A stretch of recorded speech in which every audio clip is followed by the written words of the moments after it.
c'est un obstacle majeur, surtout c'est très présent dans les cultures. Il faut savoir que c'est quelque chose qui est ancré depuis des millénaires, c'est vraiment logé dans notre inconscient collectif. Ne croyez pas que ça vient de vos parents ou de votre éducation, ça n'a strictement rien à voir. Vos parents n'ont fait que transmettre ce qu'on leur a transmis depuis très longtemps. Ça a apparu parce qu'au départ, vous savez, c'est très intéressant dans les cultures, dans cette culture qu'on dit judéo-chrétienne, qui est fondée vraiment sur le jugement du bien et du mal. Mais au départ, ça n'existait pas dans la tradition. Si vous étudiez les enseignements du Christ, c'est tout le contraire. C'est très déculpabilisant. D'ailleurs, il faut savoir que le mot péché se traduit en hébreu par rater la cible. Ça ne veut pas dire mal, hein. Ça veut dire on est à côté de la plaque. D'ailleurs, on n'est pas approprié. Et si vous reprenez divers enseignements, quand il disait que celui qui n'a jamais péché me jette la première pierre, mais en fait, il montrait que par là, nous commettons tous des erreurs. Et ce qui est intéressant, c'est de voir justement comment l'erreur, d'où vient l'erreur. Et on verra que c'est lié à une absence de vue claire. C'était d'ailleurs saint Augustin aussi qui avait développé toute une démarche pour essayer de démontrer que la culpabilité n'avait pas de fondement, donc dans l'Église même, vous voyez. Et c'est apparu avec Mani plutôt, qui considérait qu'il y avait des entités du bien et des entités du mal. Et ça s'est insinué dans notre tradition chrétienne, et c'est devenu présent, et ce qu'on appelle la pensée manichéenne, où on divise les choses en bien et en mal. Mais c'est plus sournois que ça, parce que c'est vrai que ces jugements qu'on applique finalement aux autres, à l'égard des autres, on se les applique à soi-même. D'ailleurs, c'est pour ne répéter encore que Christ qui disait « Ne juge point et tu ne seras point jugé ». Pourquoi ? Parce que souvent, si on se sent jugé par les autres, et ça nous arrive assez fréquemment, eh bien c'est parce que déjà, il y a une forme d'auto-jugement en nous-mêmes. Si vous êtes libre de toute forme de jugement, vous pouvez entendre ce que l'autre dit, même si c'est sur le ton du jugement, mais ça ne vous affecte pas pour autant. Donc, mais on va voir ça en détail parce que c'est un obstacle vraiment majeur au bonheur, à la réalisation. Vous savez, d'ailleurs, c'est très intéressant parce que dans certaines traditions, la culpabilité est absente. Par exemple, en tibétain, ça ne se traduit pas. Ils savent ce que c'est que le regret, ce genre de choses, mais la culpabilité, c'est pas quelque chose qui est très présent dans leur culture. Pardon, excusez-moi. Et donc on va voir comment... alors on voit, il y a des personnes, parce que on a de temps en temps des remarques de personnes qui nous disent « Oui, mais la culpabilité, est-ce que ça ne nous déresponsabilise pas ?» Et on va voir, c'est exactement l'inverse. C'est la culpabilité qui nous déresponsabilise. Parce que quand on se sent coupable et très fortement coupable, on a beaucoup plus de mal à reconnaître nos erreurs, parce qu'on se sent honteux. Il y a cet auto-jugement à notre égard, on se dit « mais je suis nul, je vaux rien », on a des paroles parfois très dures comme ça, à l'égard de soi-même. Et ces mêmes jugements qu'on applique à l'égard des autres. Alors que lorsqu'on est libre de cette forme de jugement et donc de culpabilité, on est capable de reconnaître que notre comportement n'a pas été très heureux ni très approprié, et le cas échéant, on va corriger le tir, on va manifester du regret à l'égard, si on a impliqué des personnes par exemple, et parfois effectivement on va faire des choses dans notre vie dont on sera peu fier, mais se ronger de remords, se détruire, et comme je dis souvent, est-ce que votre culpabilité aide la personne que vous avez fait souffrir, par exemple ? Est-ce que le fait de vous sentir coupable, de voir des personnes à travers le monde, d'être malheureux, de ne pas pouvoir manger à leur faim, etc., est-ce que ça les aide ? Non. En fait, on va même voir finalement que ça paraît dur de l'entendre, mais que la culpabilité est quelque chose d'assez égocentré, parce qu'en fait, on pense surtout à soi en se disant « mais mon Dieu, qu'est-ce que les autres vont penser maintenant de moi, et qu'est-ce que je vais penser de moi après avoir fait une erreur ?» Alors que dans l'erreur, au contraire, on est tourné vers l'autre. On regrette parce qu'on ne souhaitait pas générer de la souffrance, et on peut être tout à fait triste de voir toute la misère du monde, toute cette souffrance, mais s'accabler ne les aide en rien.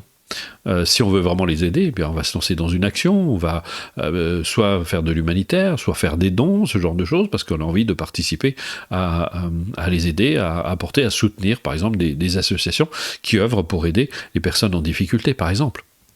Donc, vous voyez, la culpabilité, en plus, c'est un fléau parce que ça génère évidemment de l'anxiété, ça génère de l'angoisse. Comme on vient de le voir, ça conduit à l'auto-jugement, où on peut avoir un comportement même très dur à l'égard de soi-même. Ça peut conduire à une forme de taux de destruction, de comportement destructif aussi. Et puis, ça peut même conduire à... la culpabilité peut être telle que ça peut conduire certaines personnes au suicide. En tout cas, de manière générale, ça nous rend perfectionnistes, ça génère beaucoup de peur, etc. Donc, on va voir que c'est un véritable poison. Et donc, comme je viens de le dire, et je le répète, loin de nous déresponsabiliser, le fait de se libérer de la culpabilité va au contraire nous rendre beaucoup plus responsables, parce qu'on va devenir beaucoup plus attentif à notre façon de penser, d'agir, de nous exprimer, de manière à ce qu'elle soit beaucoup plus constructive. Un autre aspect aussi qui naît de cette culpabilité, c'est le sens du devoir. Ça nous pousse à un sens du devoir parfois extrêmement poussé, où on se sent obligé d'agir. Mais il y a des personnes, il n'y a pas très longtemps, suite à un post qui avait été fait sur un extrait de stage, où des personnes avaient dit, mais parlaient de ce sens du devoir, qu'il était vraiment très important. Mais je pense que ces personnes confondent le sens du devoir et le fait d'être approprié, que j'appellerais ça, c'est la sagesse, c'est de chercher à avoir un comportement qui est approprié à la situation que nous rencontrons. C'est-à-dire que, pour essayer de vous donner une image, vous ne vous sentez pas obligé d'arroser votre plante, vous le faites parce que, et là, vous aimez, d'abord, l'amour aussi qui sous-tend est important, vous aimez votre plante, vous avez envie de participer à son développement, à son déploiement, donc vous allez lui donner de l'engrais, et vous allez lui donner de l'eau régulièrement, pas trop non plus, juste ce qu'il faut, c'est-à-dire que vous allez avoir un comportement approprié. Et vous ne le faites pas parce que vous vous sentez obligé de le faire, donc pas par le sens du devoir, mais parce que c'est dans l'ordre des choses. Ce qui est très différent. Alors que la personne qui se sent coupable, effectivement, elle a un sens très poussé du devoir. Et elle se sent mal lorsqu'elle manque à son devoir, comme on dit souvent. Elle a manqué à son devoir, elle va s'en vouloir terriblement, elle va se faire peut-être même du tort à elle-même par un jugement sévère à son égard. Et on va voir que derrière, finalement, c'est de la culpabilité, c'est de la peur. C'est pas du tout, on cherche pas à être approprié, on cherche surtout à être bien, à donner une bonne image de soi. Et d'ailleurs, c'est amusant. Il y a des personnes qui disent, vous voyez, j'ai fait des choses pour les autres, hein, et on sent que y a cette espèce de sens du devoir qui est vraiment un obstacle au bonheur. Bien sûr, si vous voyez par exemple un enfant qui tombe dans la rue, ou si c'est votre enfant, vous n'êtes pas obligé de le faire, mais vous allez le faire parce que c'est, là aussi, encore une fois, c'est dans l'ordre des choses, ça vous paraît naturel, c'est un geste de compassion, c'est pas un geste mu par le devoir, ce serait affreux si c'était fait par le devoir, c'est un vrai geste de compassion, vous allez aider votre enfant, il s'est écorché le genou, vous allez prendre soin de lui, vous allez le soigner, vous allez lui apporter les soins qui sont nécessaires, et puis au final peut-être même lui faire un gros câlin pour le consoler, mais vous le faites pas parce que vous vous sentez coupable, vous le faites parce que c'est approprié. Et ça, c'est pas du tout la même chose. Et souvent, je vois des personnes comme ça qui me font des remarques parce que sans doute elles-mêmes sont vues par un grand sens du devoir. Mais ça nous rend rigide, le sens du devoir. Ça nous rend inapproprié. On agit par devoir, pas parce que c'est approprié. Et c'est pas du tout la même chose. Donc c'est figé. Donc ça ne participe au bonheur de personne. Alors maintenant, on va voir, parce que il s'agit dans cette conférence de vous donner des clés. Je vais vous montrer un enseignement que je donne depuis 35 ans. J'ai eu le bonheur d'enseigner, de donner ces cours en cabinet, et j'ai accompagné les personnes pendant 20 ans au cabinet.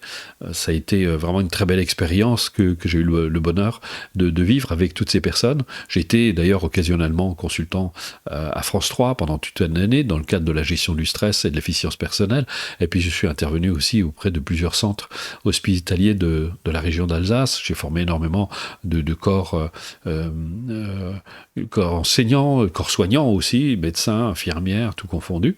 Et puis j'ai proposé cette démarche sur Internet en 2007 parce que Bon, dans mon cabinet, je me sentais un petit peu limité. Je me suis dit, c'est dommage qu'il n'y ait pas plus de personnes qui puissent bénéficier de ces pratiques et de ces enseignements qui les accompagnent. Parce que je voyais bien au cabinet, les personnes, ça transformait littéralement leur existence. Ils avaient beaucoup moins de stress, ils avaient une plus grande capacité à prendre du recul par rapport à eux-mêmes. Et ils arrivaient justement à relativiser plus facilement les événements auxquels ils étaient confrontés par cette prise de détachement, de recul qu'ils pouvaient avoir et de ne pas se culpabiliser inutilement.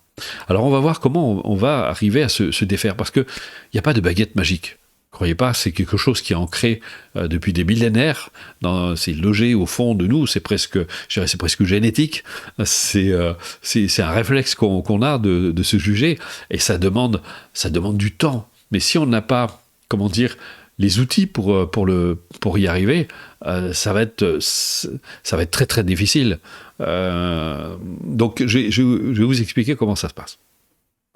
La culpabilité, je vais même vous faire une image pour essayer de vous faire comprendre. Il faut distinguer deux choses en l'être humain.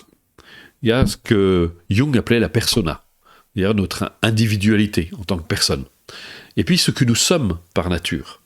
Et si je faisais une analogie, essayez d'imaginer le ciel, le bleu du ciel serait ce que nous sommes par nature, et les nuages seraient composés de nos pensées, de nos émotions, autrement dit de notre ego. Et dedans, on va trouver forcément la culpabilité. Et on va voir que la démarche va agir à plusieurs niveaux. Elle va nous aider à prendre de plus en plus conscience de notre vraie nature et d'arriver à nous défaire de l'emprise, comme disent les bouddhistes, de l'emprise de nos obscurcissements mentaux. Mais aussi, ça va nous donner, on va avoir des outils qui vont nous permettre de, d'une part, d'y voir plus clair dans ces obscurcissements mentaux, dans tout ce bazar mental, et de faire la part des choses, puis de dissoudre ces perceptions qui viennent finalement complètement gâcher notre existence.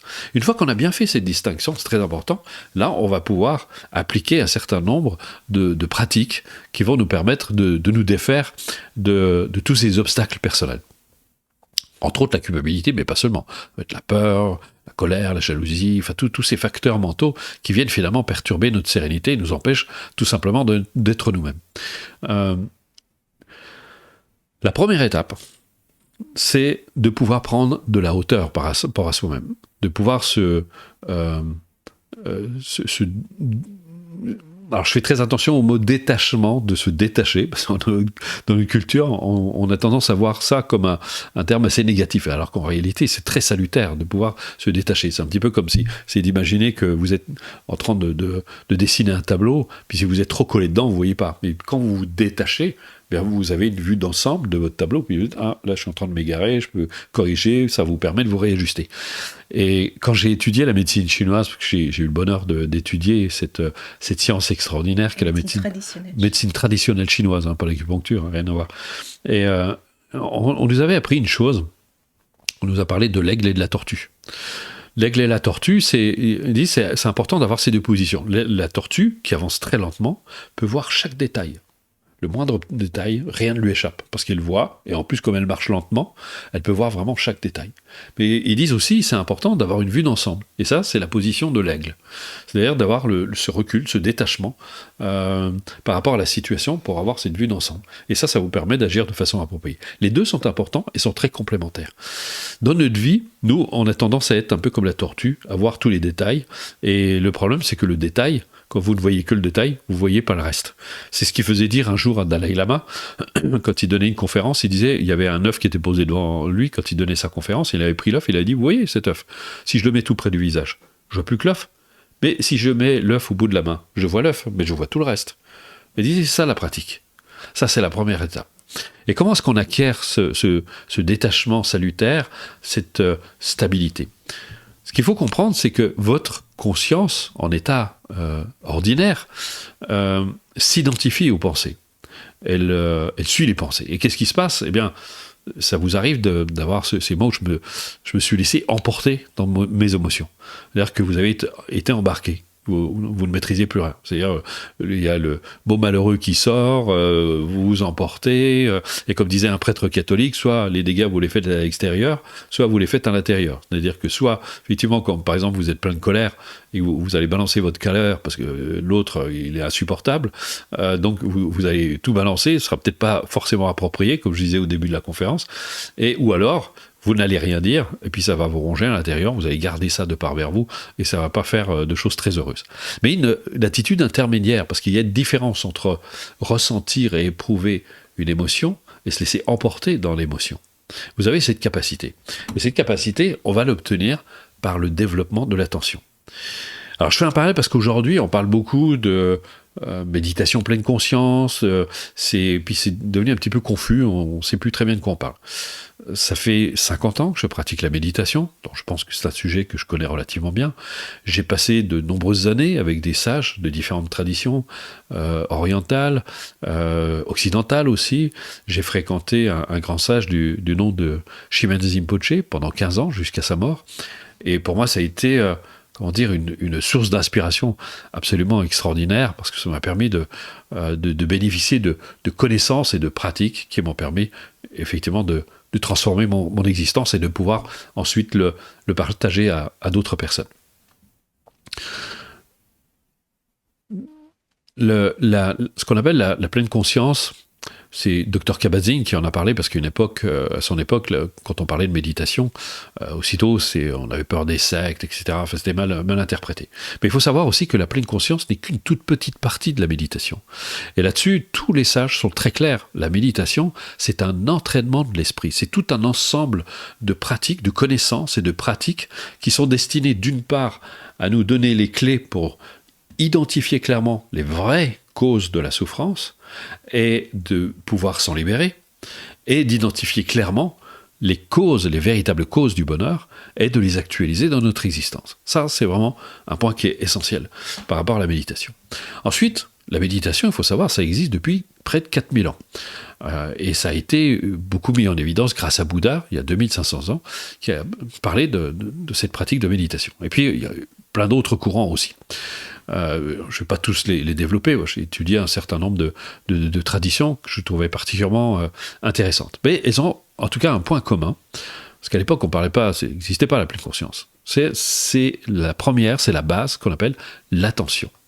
Et c'est plus intéressant de parler d'attention, et ça me paraît beaucoup plus juste, parce que l'attention, c'est une faculté naturelle que nous possédons tous. Vous avez tous la capacité à être attentifs. Par exemple, on parlait de l'enfant tout à l'heure, votre enfant il tombe, vous allez lui prêter de l'attention.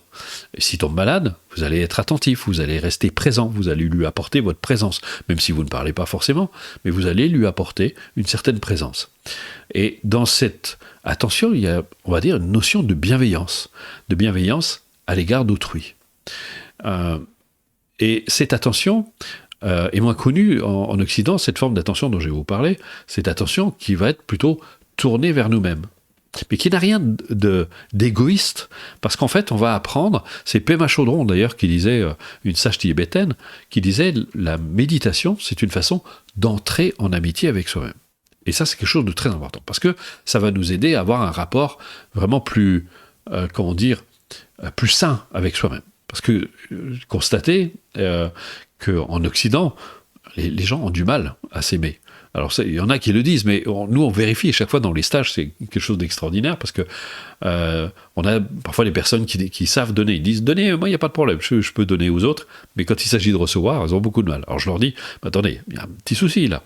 Parce que si vous-même, vous ne reconnaissez pas la légitimité de recevoir de l'amour, par exemple, quand vous donnez, qu'est-ce que vous donnez ? C'est-à-dire qu'en arrière-plan, vous pensez qu'on ne peut pas recevoir en même temps. Donc il y a quelque chose qui sonne pas juste dans tout ça. Et pour me répéter, c'est quelque chose que je répète assez souvent, mais qui mieux qu'une personne heureuse peut apporter du bonheur autour de soi. Donc si vous voulez prendre soin des autres, il faut d'abord que vous soyez capable de prendre soin de vous. Ça paraît évident. C'est comme quelqu'un qui veut apprendre à quelqu'un à nager, s'il ne sait pas nager, ça va être très difficile. Donc en ayant ce rapport plus amical, plus sain avec vous-même, eh bien ça va commencer à changer. Ça va changer quelque chose. D'abord, ça va vous apporter un peu plus d'estime de vous-même, un peu plus de respect de vous-même. Donc, ça va avoir des effets, évidemment, très positifs dans votre existence. Et l'attention a quelque chose de très important. Parce que ça va vous aider à stabiliser votre conscience dans l'instant. Je ne parle pas du moment présent, je parle plutôt de l'instant, parce que les bouddhistes ne parlent pas d'instant présent, ils parlent plutôt d'instant de conscience. On vit des moments de conscience, et on est là. Et ces instants de conscience, on ne peut les vivre que là où on est. Donc on a tout intérêt à entraîner notre conscience à être là, présente. Pourquoi ? Parce que ça va vous aider à prendre de la hauteur par rapport à vos pensées, par rapport à vos émotions aussi, et de ne plus vous identifier à elles. Et ça va permettre, en quelque sorte, de vous défaire de leur emprise. En plus, et c'est un effet qu'on voit assez rapidement, les gens se sentent beaucoup plus stables, beaucoup plus calmes. Donc c'est un effet extraordinairement positif. Mais il y a une façon de l'entraîner pour arriver à ce résultat. Donc ça va permettre de prendre de la hauteur. Donc on va d'abord s'appuyer sur le physique, parce que le corps, lui, il est dans l'instant. Quand une sensation s'élève, elle s'élève dans l'instant, elle ne s'élève pas dans le passé, parce que sinon, elle est déjà passée. Donc, elle s'élève dans l'instant. Et en pratiquant sur le corps, ça va nous ramener là où nous sommes. On va utiliser ensuite, s'appuyer sur certains processus mentaux. Ensuite, on va pratiquer sur le souffle. Ensuite, on va méditer à nouveau sur différents processus mentaux, mais de manière très différente. Et ensuite, on va découvrir une pratique extraordinaire qui est une pratique d'expansion du champ de conscience. Parce que notre conscience a cette capacité de s'élargir à la fois dans le temps et dans l'espace. Et c'est l'histoire de l'aigle dont je vous parlais tout à l'heure, de prendre cette hauteur de vue qui est indispensable pour pouvoir agir de façon juste et de façon appropriée. Et ça, c'est un programme qui dure 7 semaines. Et donc ça va vous apporter beaucoup plus de paix, beaucoup plus de tranquillité, beaucoup plus de stabilité aussi. Et puis c'est un premier effet déculpabilisant. Ça, c'est la première chose. Mais ça ne suffit pas. C'est pour ça que je vous disais que la pleine conscience ne suffit pas. L'attention ne suffirait pas. Parce que vous êtes un être d'émotion, vous êtes un être de pensée, et toutes ces pensées, à un moment ou à un autre, vont venir vous tirer par la manche, comme elles le font déjà, mais là, de manière peut-être plus évidente. Donc il va falloir pouvoir se défaire de ces obscurcissements mentaux. C'est d'ailleurs Shimon Rinpoche qui avait donné cette image que je trouvais excellente. Il disait, l'être humain, c'est comme une voiture à 2 moteurs. Il y a un moteur qui pousse en avant, ce sont nos aspirations, et principalement notre aspiration au bonheur, on aspire tous à être heureux. Et puis ensuite, il y a un moteur qui tire en arrière. Et ce moteur qui tire en arrière, c'est justement les peurs, la culpabilité, qui est un véritable fléau, les vues fausses, etc. Et tous ces facteurs mentaux qui sont pour la plupart très inconscients. Là, je vous renvoie vers Freud ou vers Jung. C'est Jung qui disait, plus une pensée ignorée par la conscience, plus elle a de chance de se transformer en destin. Et donc, il y a ce moteur qui tire en arrière. Donc, qu'est-ce qu'on va faire dans cette démarche ? On va donner plus d'attention et plus de pouvoir à ce moteur qui pousse en avant pour lui donner, en quelque sorte, plus de puissance. Et puis, on va neutraliser toutes ces forces antagonistes qui nous empêchent d'avancer et de nous libérer. Et là, on va voir comment. Et là, on a des clés qui sont absolument extraordinaires. La première, c'est déjà de prendre de la hauteur par rapport à soi-même, par rapport à ses propres émotions, comme on l'a déjà fait dans le premier niveau, mais là, de façon encore très différente. C'est-à-dire qu'on va avoir, cet exercice s'appelle le sourire intérieur. J'aime beaucoup cet exercice parce que ça me fait toujours penser, vous savez, à l'adulte qui regarde le petit enfant qui est en train de s'énerver parce que, je sais pas, il est en train de dessiner, ça se passe pas comme il veut, puis il s'énerve. Et en tant qu'adulte, avec la distance que vous avez, vous allez avoir un sourire, c'est pas un sourire moqueur, c'est un sourire plein de tendresse, c'est un sourire plein de compassion à l'égard de votre enfant ce petit bout de chou qui est en train de s'énerver. Après, ses crayons, son morceau de papier parce qu'il n'arrive pas à dessiner ce qu'il veut. Et vous allez, vous avez plein de tendresse et ça va vous amener à aller vers lui, à voir ce qui se passe et à l'apaiser. Eh bien, c'est quelque chose que vous allez apprendre à faire avec vous-même. Et ça va vous aider à apaiser tout. Parfois, on se laisse emporter, on s'énerve, etc. Et de se voir avec cette distance bienveillante, eh bien, croyez-moi, ça a un effet absolument fabuleux sur soi-même. Ensuite, on va aborder, deuxième exercice, ça, on est au cœur de la conférence de ce soir, c'est la culpabilité. Il y a tout un cours qui est complètement consacré à la culpabilité, comment se crée cette notion de bien et de mal, etc. Et on va déconstruire tout ça pour aller vers une attitude beaucoup plus saine, beaucoup plus fondée sur la bienveillance et cette recherche d'être approprié et non pas être mu par le sens du devoir. Et c'est une pratique absolument extraordinaire. Ensuite, on vous montre comment, parce que tout ça va participer à vous libérer de la culpabilité, mettre un peu plus de lumière, c'est ce qu'on appelle l'acceptation de soi, un peu plus de lumière sur vos capacités, sur vos potentiels, parce que vous avez plein de qualités, mais souvent on prête peu d'attention, et pourtant c'est dommage parce que ça vous revalorise, ça redonne de la valeur à ce que vous êtes, ça vous donne plus d'estime de vous-même, plus de confiance en vous-même, et vous allez apprendre à poser un regard différent sur ce que vous considérez comme vos défauts. C'est d'ailleurs un philosophe qui disait que une qualité, c'est un défaut qui sait se rendre utile. Voilà. Et ainsi de suite, on avance comme ça dans ce deuxième niveau avec de très nombreux outils comme la visualisation, l'imagerie mentale, la pratique de la suggestion, qui sont des pratiques extraordinairement puissantes si on sait correctement les utiliser. Et là, il y a un effort de pédagogie extraordinaire. D'ailleurs, avant que je continue, sachez qu'après cette conférence, vous allez pouvoir directement tester cette pratique. On va vous mettre à disposition un cours du premier niveau et vous allez aussi avoir à disposition un cours du deuxième niveau. Comme ça, ça vous permettra de voir ce dont on parle de manière pratique. Ensuite, on va aborder la motivation, parce que c'est un moteur qui est très puissant, qui est vraiment indispensable si vous voulez avancer dans l'existence. Et par exemple, si vous voulez vous libérer de la culpabilité, mais c'est important de pouvoir être motivé pour vouloir s'en défaire. Et là, on va vous montrer comment vous pouvez renforcer ce moteur qui vous fait avancer. C'est pas la volonté qui vous fait avancer, c'est vraiment la motivation. C'est ce moteur qui vous fait avancer. Et donc, comment vous allez pouvoir donner des ailes à vos motivations. Et puis, il y a un exercice sur la confiance en soi, parce que la confiance en soi, c'est le pilier de la réussite d'une vie. Comment mener à bien ses projets si on ne croit pas en soi, comment mener à bien ses relations, avoir des relations épanouissantes avec les autres si on doute de sa capacité à apporter quoi que ce soit à la relation. Tout ça, c'est quelque chose qui est vraiment essentiel. Et on termine sur ce qu'on appelle la pratique de l'équanimité des sentiments, qui est une pratique très déculpabilisante, justement, parce que vous allez apprendre à légitimer votre aspiration au bonheur. Et on termine sur une initiation à la véritable nature de l'esprit, qui nous ouvre là au cœur de cette démarche, qui est parce que tous vos potentiels se trouvent à ce niveau-là. Je vous rappelle l'image des nuages et du ciel bleu. Eh bien, le ciel bleu, c'est là où sont vos potentiels innés, toutes vos richesses. Et là, on va voir dans ce troisième volet, dans ce troisième niveau, toutes les clés pour accéder à cette véritable nature, comme l'appellent les bouddhistes. Donc, on va d'abord, il y a toute une démarche qui va consister à défaire, à réfuter tout ce que vous n'êtes pas, parce qu'on s'identifie à nos pensées, nos émotions, etc. On leur donne un pouvoir qu'elles n'ont intrinsèquement pas. Et ça, on va vous montrer comment vous défaire de tout ça. Et puis, on va vous montrer des portes d'accès à votre véritable nature. Alors, je vais vous faire juste rapidement comme ça un petit exercice. Vous prenez par exemple une pensée, n'importe laquelle. Vous voyez, vous pensez, vous avez parfaitement conscience qu'une pensée s'élève à la conscience, et puis elle va durer un certain temps au niveau de la conscience, avant qu'elle soit remplacée par une autre pensée. En fait, tout au long de la journée, vos pensées fluctuent sans arrêt, changent sans cesse.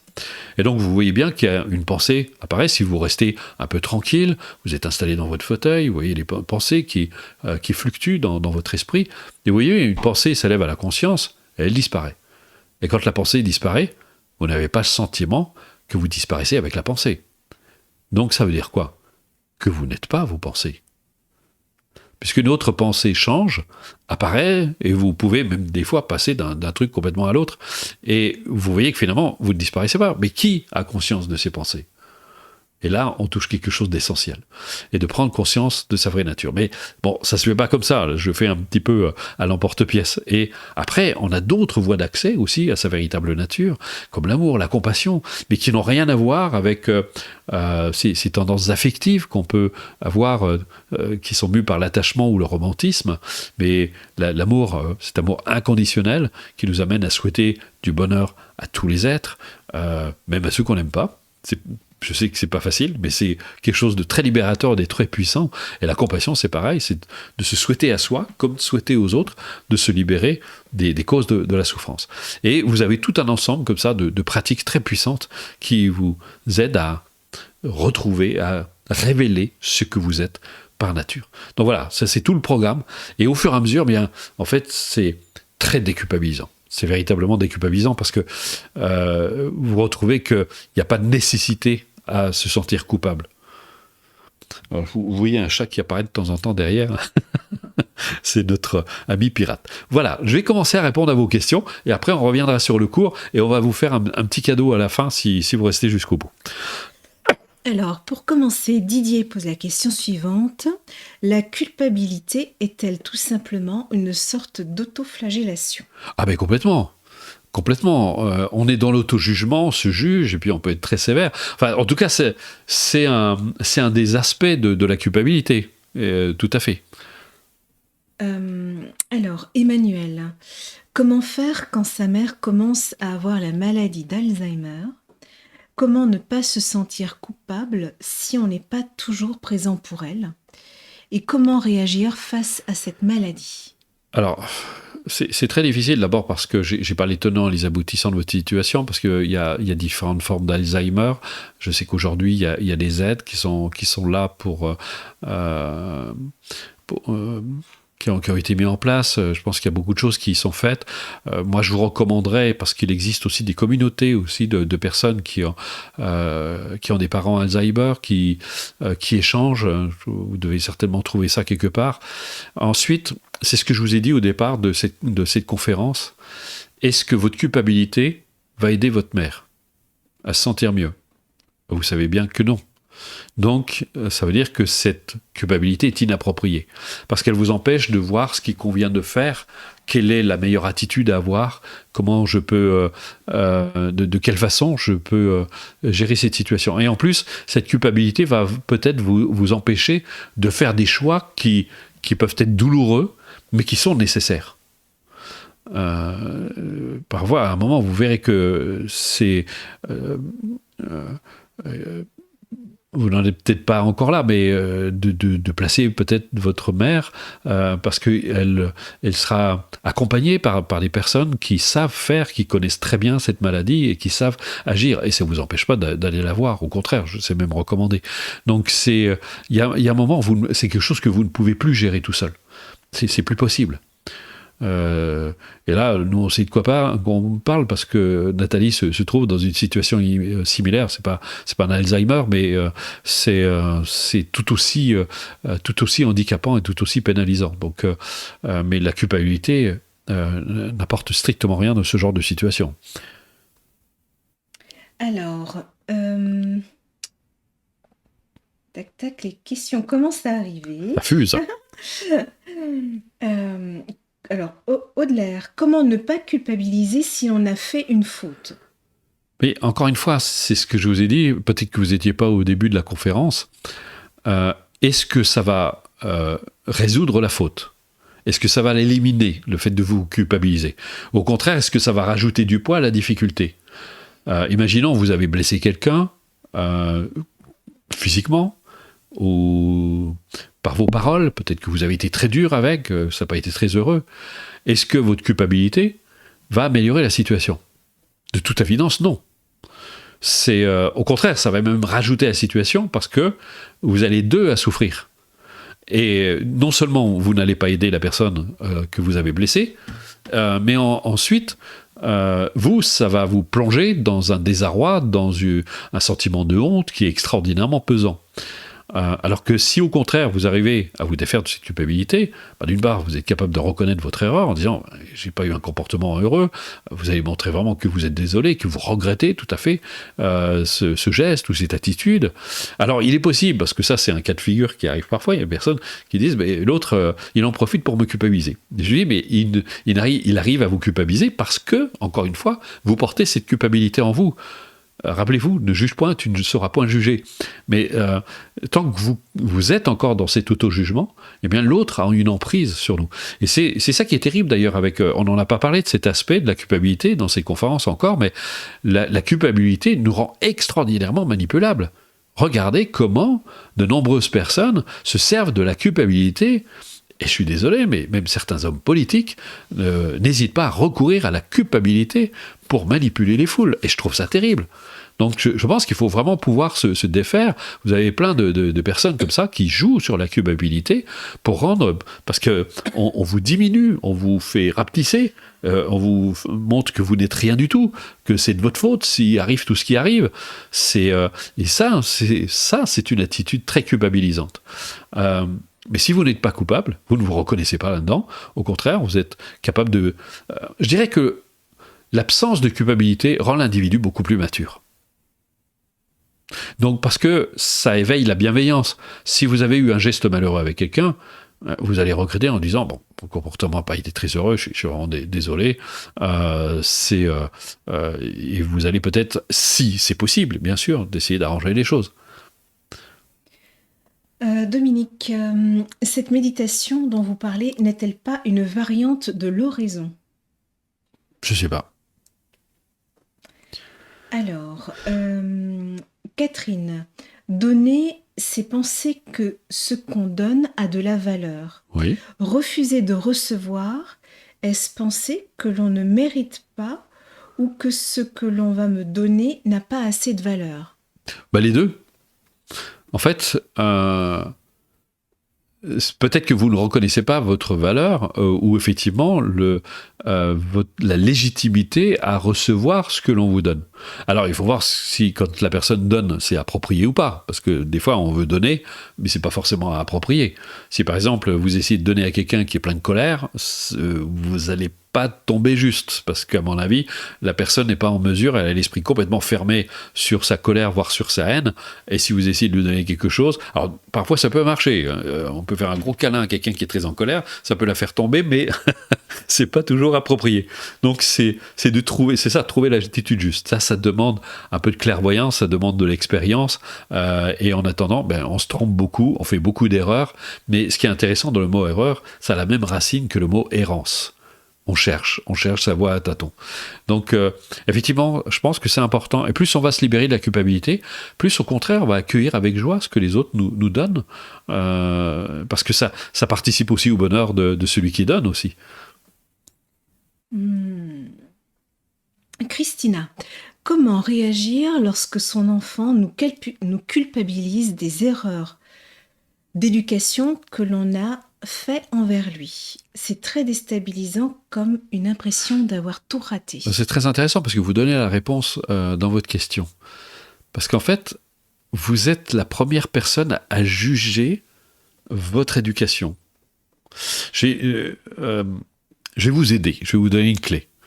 Une de mes amies suivait un psychothérapeute, un psychanalyste, et puis elle parlait de l'éducation et comment elle se jugeait par rapport à l'éducation qu'elle avait donnée à ses enfants. Et le psychanalyste lui a dit une chose que j'ai trouvée extraordinairement pertinente et vraiment très juste. Il lui a dit l'éducation, c'est pas ce que vous avez transmis, c'est ce que vos enfants vont faire de ce que vous leur avez transmis. Et j'ai trouvé ça absolument fabuleux. Donc maintenant, appliquez-le. Vous n'êtes pas parfaite, vous n'avez pas la connaissance immédiate, ça demande beaucoup d'expérience d'être parent. Vous savez, d'ailleurs, je crois que c'est Freud qui avait dit que l'éducation, c'est justement quand on a loupé son éducation, enfin un truc comme ça, je connais plus la phrase exacte, pour dire que on sera jamais un bon parent. Ça n'existe pas. Il y aurait la preuve. Regardez, je suis sûr, vous tous qui êtes enfant, forcément, de quelqu'un, vous trouvez que vos parents n'ont pas été parfaits. À moins que vous voilez la face, parce que les parents parfaits, ça n'existe pas. Parce on commet tous beaucoup d'erreurs. Donc si vous n'arrivez pas déjà à vous pardonner à vous-même d'avoir été inapproprié, c'est plus juste de dire ça, plutôt que d'avoir commis des fautes, eh bien, une fois que vous avez reconnu ça, votre enfant ne peut plus vous culpabiliser en lui disant « Bah oui, ta mère n'est pas parfaite, et toi non plus. » Et vous jouez avec ça, et ça défait tout ça. Encore une fois, la culpabilité, c'est pesant, ça nuit aux relations, c'est une véritable catastrophe. D'ailleurs, on voit beaucoup de couples qui finissent par se reprocher, c'est de ta faute, etc. Là, on est dans la faute. Quand on est dans la culpabilité, quand on a ce genre de démarche jugeante, eh bien, on va toujours chercher un responsable extérieur. Et on ne va pas essayer de voir comment on a participé ensemble à cette situation, ce qui est très différent. Et donc, rendez votre enfant responsable en disant, mais écoute, puisque tu es capable d'apprécier mes erreurs, eh bien, tu dois pouvoir maintenant en tirer bénéfice. Voilà, peut-être que ça vous aidera. Je vais poser le maximum les questions. Fabienne fait une remarque intéressante, enfin je pense. Si on ne se sent pas coupable, on ne se rend pas compte, par exemple, qu'on a blessé quelqu'un, et donc on ne fait rien pour la personne. Mais non. Alors que si on ressent de la culpabilité, alors on va s'excuser. Ah non, ça n'a rien à voir. La culpabilité, encore une fois, c'est le jugement. Le bien, le mal. J'ai mal fait. Au contraire, ça va vous donner beaucoup plus d'attention. Vous allez même, je dirais même, voir tout de suite que que votre comportement n'était pas juste, était inapproprié. Parce que vous avez, en plus, la clairvoyance. Ça vous donne presque une forme de clairvoyance. Parce que vous voyez bien que y a quelque chose qui est pas très harmonieux, qui est pas très heureux. Donc, et comme votre comportement est plutôt mu par la bienveillance, vous allez être très attentif. Mais encore une fois, ça ne vous épargne pas des erreurs. Mais je ne vois pas en quoi la culpabilité va nous rendre plus attentifs. Je dirais, c'est même tout l'inverse. Donc, alors peut-être qu'on se sent coupable après, mais je crois qu'il faut bien faire la distinction entre le fait de sentir qu'il y a quelque chose qui n'est pas très harmonieux. On dit, on se sent pas forcément bien, pas parce que on est coupable, mais on se dit il y a un truc qui va pas dans cette histoire. Donc, et vous pouvez voir qu'effectivement votre comportement n'était pas très heureux. À ce moment-là, vous manifestez du regret, et le regret c'est très différent du remords qui est généré par la culpabilité. D'ailleurs, c'est très intéressant, vous savez, c'est un philosophe indien qui parlait du repentir. Il disait, regardez, c'est la même racine que vous remontez la pente. C'est-à-dire, vous revenez à l'origine, c'est-à-dire, qu'est-ce qui s'est passé à la situation? Qu'est-ce qui s'est passé? Comment je suis arrivé à cette situation? Vous remontez pour voir ce qui s'est vraiment passé. Vous dites, effectivement, j'ai pas eu un comportement très heureux. Alors,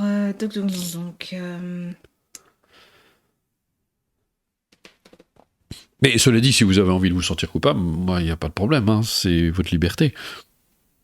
Alors, j'essaie de prendre les questions dans l'ordre. Donc, Adrien, bonsoir Bruno, que signifie accepter et comment faire pour l'appliquer? Aussi, doit-on accepter n'importe quoi venant de nous-mêmes, genre pensée, désir, etc. Alors, il faut bien comprendre. Alors, il y a d'abord accepter une situation et accepter ce que l'on ressent et accepter effectivement les pensées.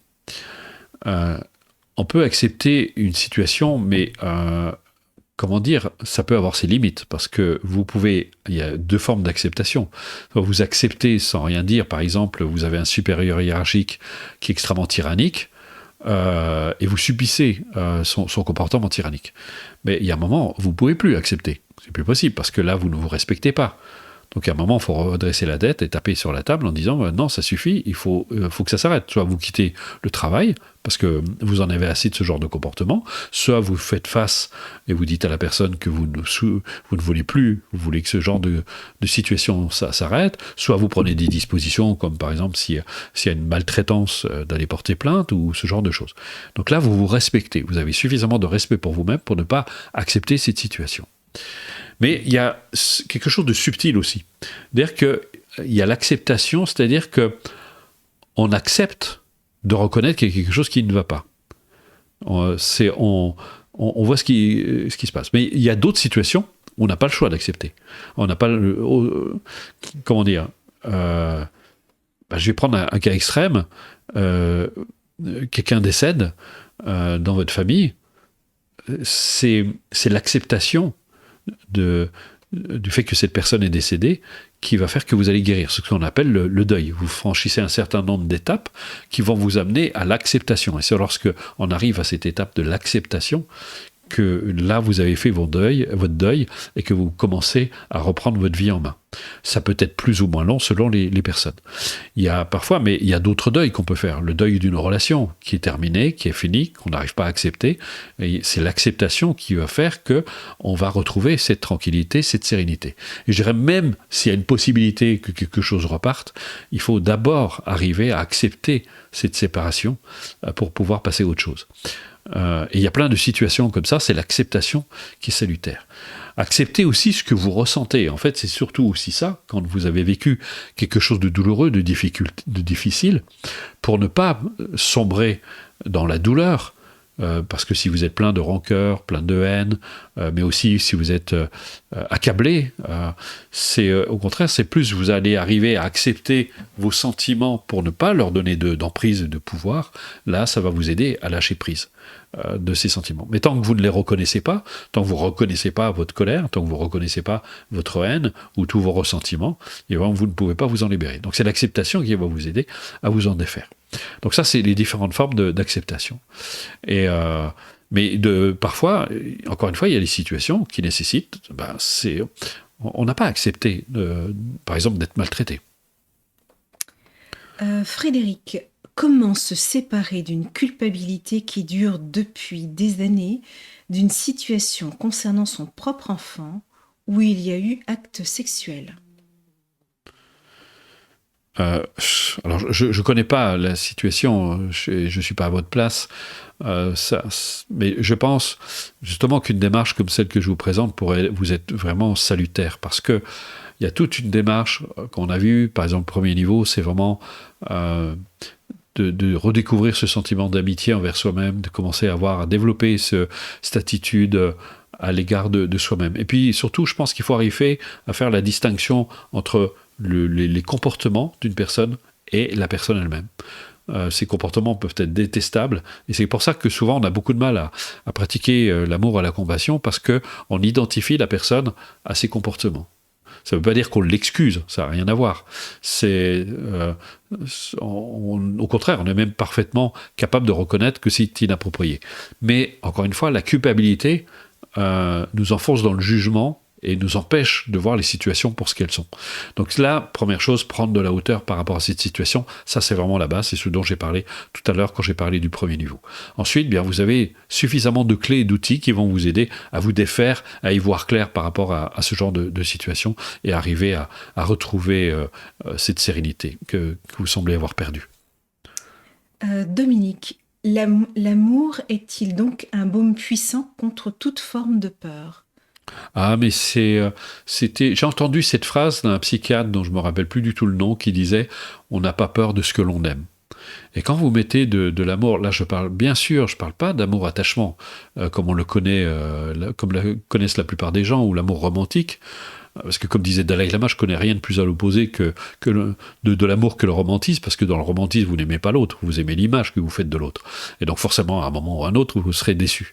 Alors que l'amour inconditionnel, c'est vraiment c'est mu par le souhait, l'aspiration sincère que les autres et soi-même, si on a de l'amour pour soi-même, on se souhaite à soi-même d'actualiser, de réaliser les causes du bonheur et de s'y établir de manière stable et définitive. Et donc ça, c'est vraiment l'amour inconditionnel. Puissent tous les êtres jouir du bonheur et des causes du bonheur. Ça, c'est une prière bouddhiste. Et donc, effectivement, c'est un puissant antidote. Et alors, pour se déculpabiliser, il n'y a rien de tel.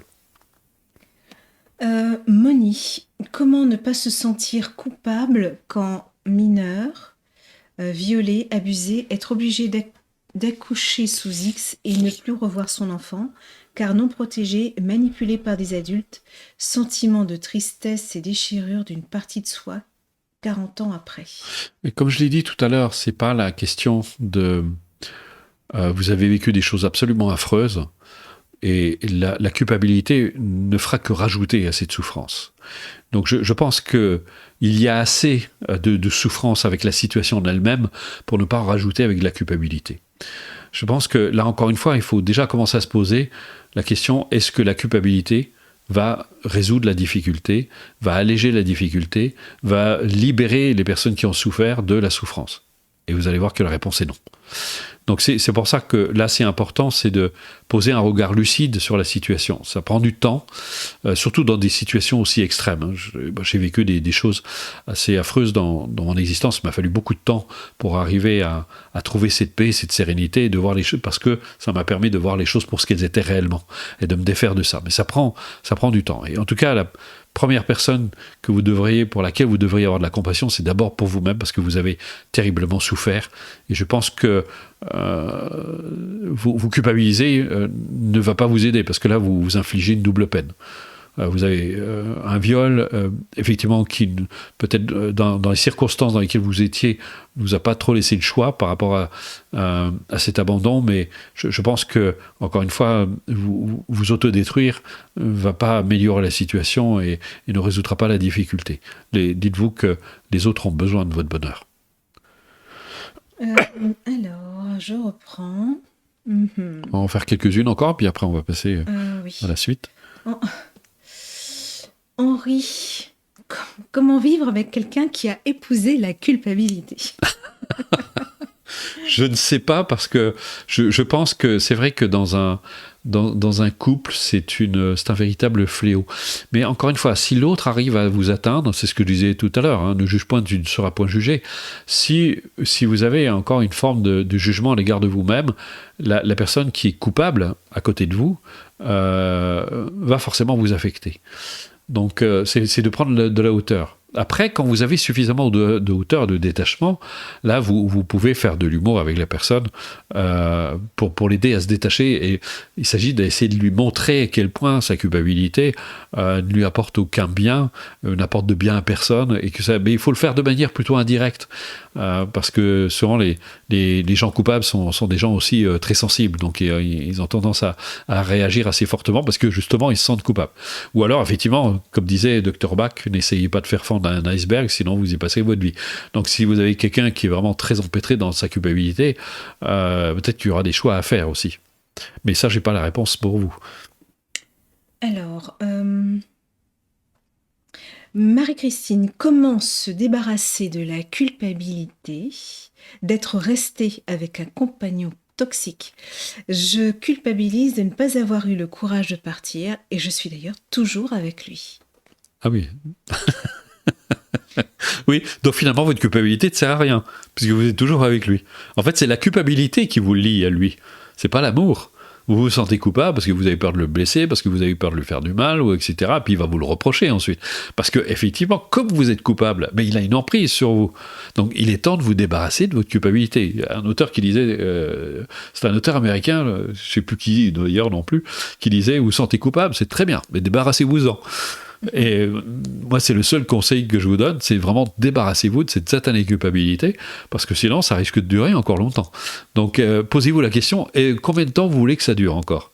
Donc, et peut-être qu'il est temps de faire une démarche pour vous débarrasser de cette satanée culpabilité. Laura, quelles sont les conséquences de la culpabilité sur notre être à long terme ? Je les ai cités au début de cette conférence. Hein.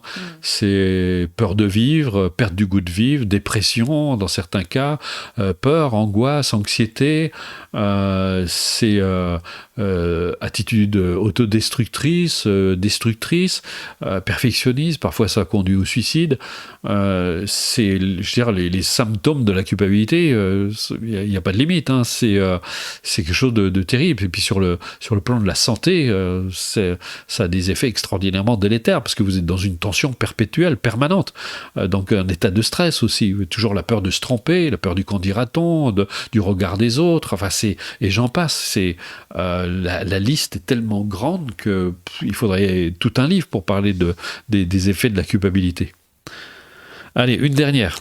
Alors Camille, bonsoir. Est-ce que la peur du jugement sous-entend que l'on prête trop d'attention au regard des autres et donc on cherche à se faire aimer? Ou est-ce qu'il peut y avoir autre chose? Vous avez donné la réponse. C'est exactement ça. C'est tout à fait ça. Et c'est un des symptômes aussi de la culpabilité. Parce qu'on a besoin de plaire, parce qu'on a besoin d'être rassuré, on a besoin d'être sûr que, voilà, on a peur et puis la peur de faire des erreurs, la peur de se tromper. Enfin, je vous dis, la liste est extraordinairement longue. C'est un fléau, la culpabilité. Alors, il faut vraiment se débarrasser de ça. Si vous voulez avoir une vie heureuse, c'est vraiment une des choses dont vous devez absolument vous défaire.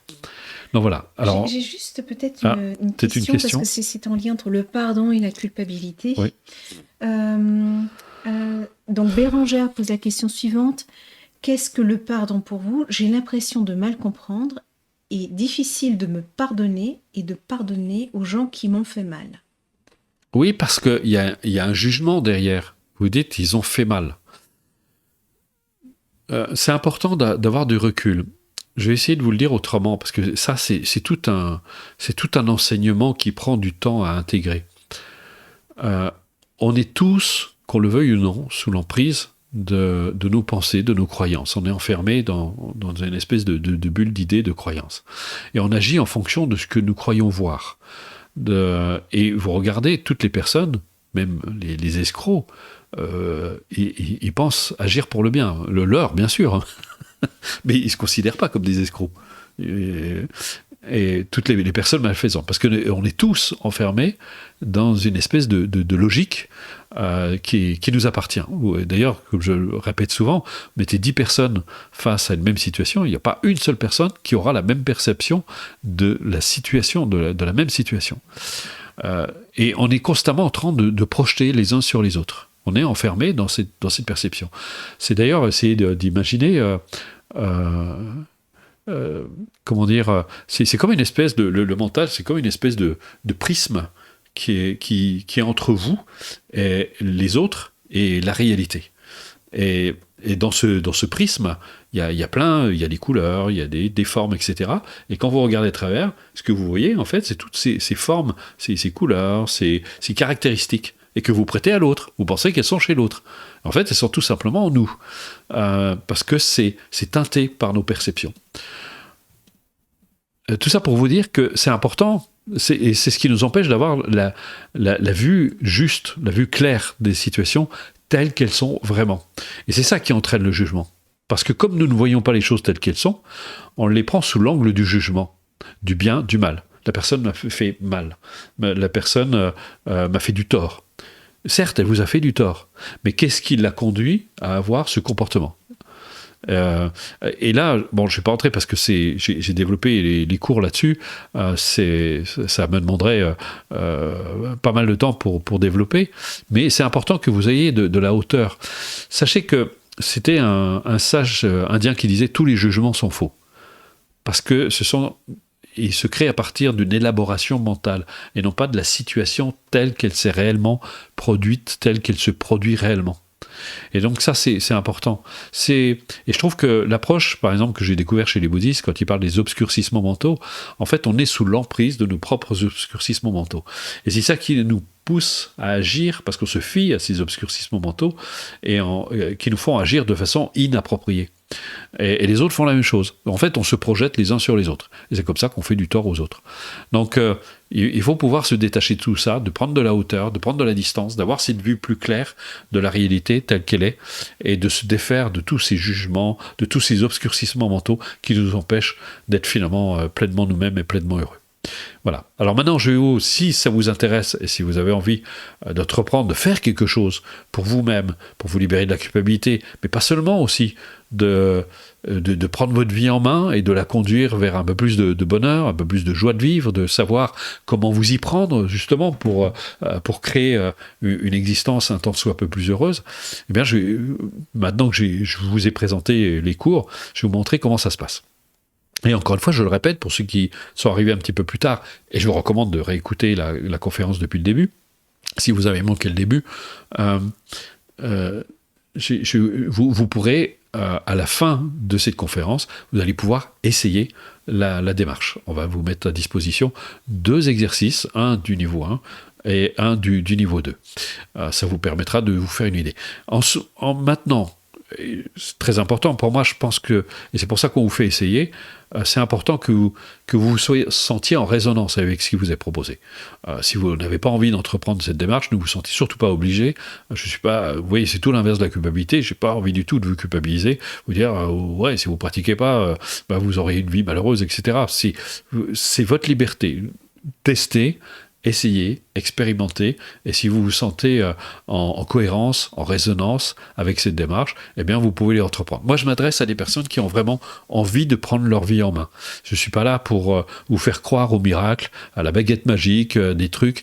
Moi j'ai essayé plein de choses, et c'est vrai que c'est un domaine où là justement on joue sur la culpabilité, on manipule les gens, on s'appuie sur leur désir, etc. pour les manipuler, pour leur vendre des choses qui faire croire à des personnes qu'on peut se débarrasser de peur ou de culpabilité comme ça en faisant 1 ou 2 séances, ça c'est complètement faux, parce que ce sont des choses qui sont ancrées en nous-mêmes, la culpabilité c'est inscrit dans notre inconscient collectif, on travaille ça depuis des millénaires, donc vous imaginez bien, c'est pas en un claquement de doigts qu'on va arriver à s'en défaire, ça prend du temps, parce que ce sont des habitudes mentales qui sont là, qui sont présentes, mais si on a les bons outils, si on a les bonnes clés, on peut arriver à s'en défaire, en acceptant que ça prend un petit peu de temps. Mais les premières séances sont très encourageantes parce qu'on commence déjà à sentir plus de calme, plus de paix, plus de tranquillité. Vous allez le voir par vous-même en faisant l'essai. Et donc vous verrez que c'est vraiment bénéfique, profitable. En tout cas, c'est une démarche que j'enseigne depuis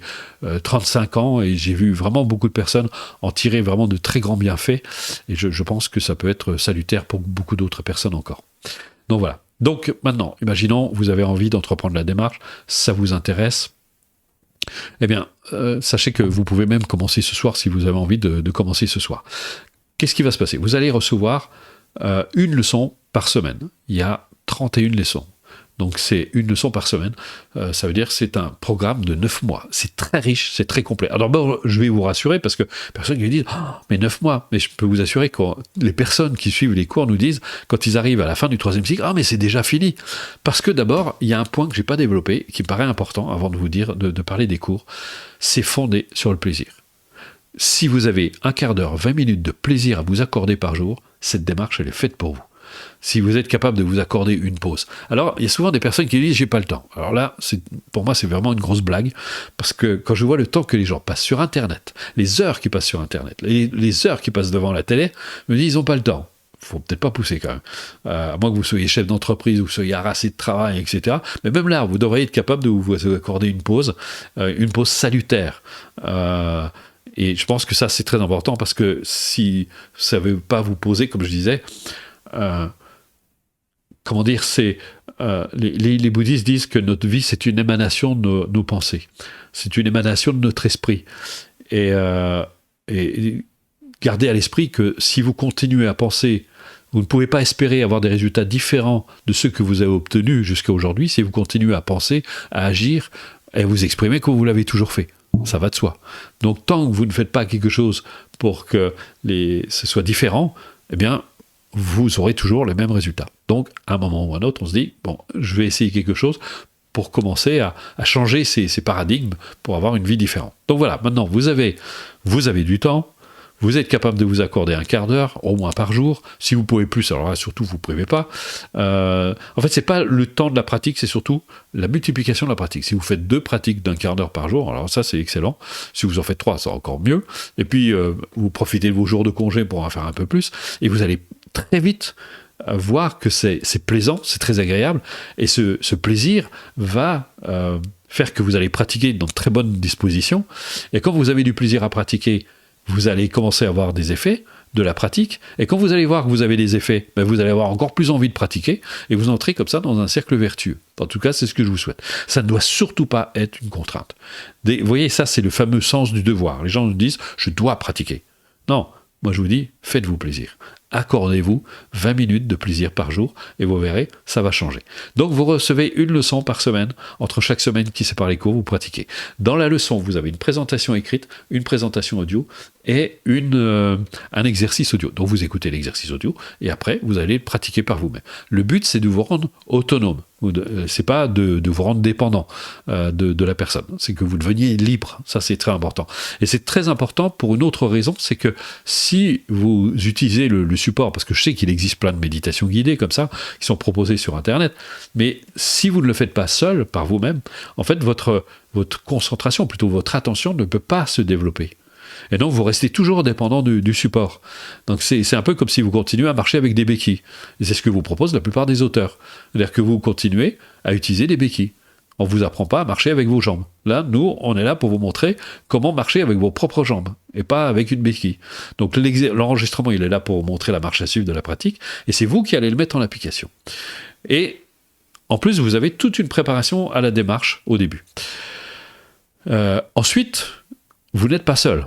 On est tous là, toute l'équipe, Nathalie, moi, Loïc, Fabienne, on est tous là pour vous accompagner. Vous ne serez pas seul. Donc, ce n'est pas juste des enregistrements que vous allez avoir à la maison. Il y a un accompagnement. Il y a toute une équipe qui est là avec vous. On va même faire mieux que ça. On a mis en place un groupe de soutien sur Facebook et c'est extraordinaire parce qu'il y a une communauté de près de 5000 personnes aujourd'hui. Les anciens soutiennent les nouveaux et ils le font souvent avec une sagesse et désarmant. Moi je vois les réponses que les gens font, c'est absolument fantastique et tout le monde, il y a cette espèce d'entraide qui est absolument fabuleux et moi j'interviens régulièrement à la fois par des posts, maintenant c'est assez récent d'ailleurs, et par vidéo interposée sur ce groupe pour vous aider, pour vous accompagner. Mais vous verrez, le cours est tellement complet, tellement riche, il y a très peu de questions qui sont en général posées, mais les gens viennent parce qu'effectivement, soit ils rencontrent une difficulté, etc. Et on est vraiment là pour vous aider. Donc Nathalie répond, moi je réponds, Loïc répond, Fabienne non, elle est plus au téléphone. Mais bon, si vous pouvez éviter de la solliciter, parce que vous êtes de plus en plus nombreux, elle a le téléphone qui sonne du matin au soir, la pauvre, elle a du mal à trouver des pauses. Et voilà, alors qu'est-ce que j'ai oublié ? Oui, vous avez 2 façons d'accéder à vos cours.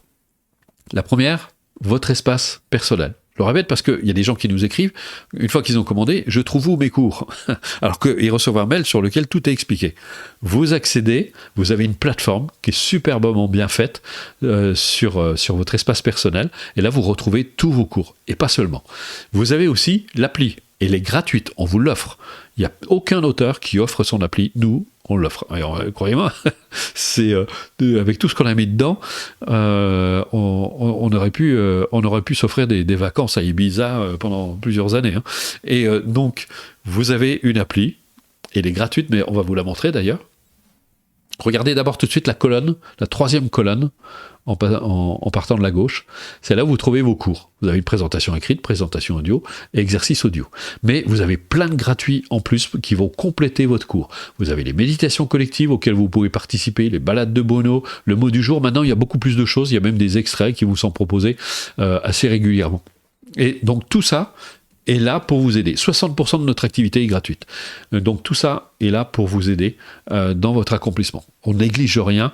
Le but, c'est que vous ayez vraiment tous les éléments pour réaliser ce à quoi vous aspirez. Voilà, on peut retirer l'image. Alors maintenant, vous allez me dire combien ça coûte. Vous allez voir, c'est très accessible. Si vous êtes déjà allé en cabinet, à l'époque quand j'étais en cabinet, j'avais beaucoup de scrupules. Moi, je tirais sur les prix, je faisais 30 € la séance, mais 30 €, je peux vous assurer, on gratte les fonds de tiroir. Hein. C'est la plupart aujourd'hui des gens qui œuvrent en cabinet, ils doivent faire d'ailleurs souvent beaucoup de séances pour y arriver. C'est entre 40 et 150 € à peu près la séance. Si vous allez voir un sophrologue, relaxologue, etc. Et c'est vrai que tout le monde ne peut pas se payer.